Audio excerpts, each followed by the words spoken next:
In this video, we will take a look at the volume builder in Cinema 4D. Now, the volume builder is located inside the object palette here. This is the icon for the volume builder. This one is right under the subdivision surface generator. So here, when you click and hold, it will also reveal additional objects in that category. We have the volume builder itself, and we also have the volume mesher. The volume builder and the volume mesher work hand in hand. Okay, because if you, after building with the volume builder, you have to use the volume mesher so that it can create the polygon itself. Okay, let's create the volume builder and then let's demonstrate how it works. Let's first start by creating a cube. Let's move it to the side a little bit, and then we create a sphere like this. Okay, now let's add the cube and the sphere as a child to the volume builder. Okay, now when you look at your viewport, you see that your two objects are joined together and are being represented by voxels. Voxels are just 3D points in your 3D view. Okay, you see that there's just cubes, multiple cubes that are joined together to represent the form of your object.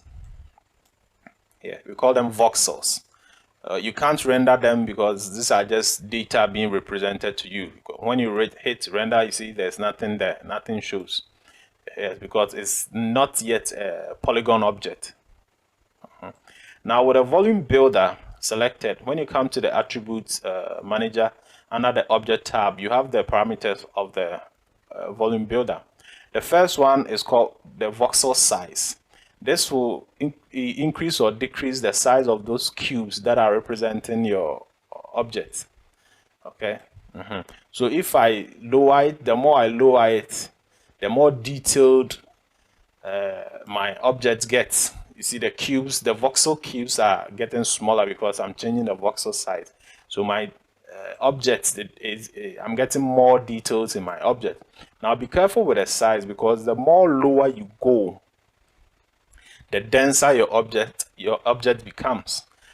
And when it's denser, it uses more CPU power. So going too low might crash your system if you don't have a really powerful computer. Okay. So let's set the voxel size to 5 for now. Okay. And then when you come to the objects part of the parameters, these are where all your objects are listed. The objects that makes up your volume builder, they are listed. And the down one, which is the primary one, by default you can't change the mode on it because it's the beginning of the voxel shape. Okay, now any other objects that are above it, you can change it. So you see this sphere is now, the mode is now on union. You can click it and set it to subtract, and then you see that it will subtract. The voxel shape now is the subtraction of the sphere from the cube. So you have this object now. And then we have the intersect, which will give you the intersection of those two objects. It's the same as the bowl object, but this one is creating a voxel shape for us. But the other one was actually creating a polygon object. Okay.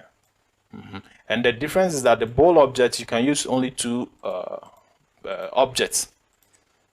You can bowl two objects together, but with a volume builder, you can add so many objects together. Let's take it back to union and let's add a cone.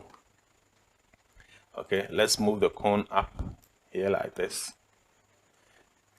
Here, and then when we add it to the volume builder, you see it has added to the shape. Okay, it's now there, so you can set either it's subtract or intersect to get the intersection between those three objects, or union to get all of it. Okay, when you come down here, this is where we have the filter layers. By default, the SDF smooth is there. That's the same filter layers that are here. SDF smooth, the fog smooth, and the vector smooth. Okay, they are here.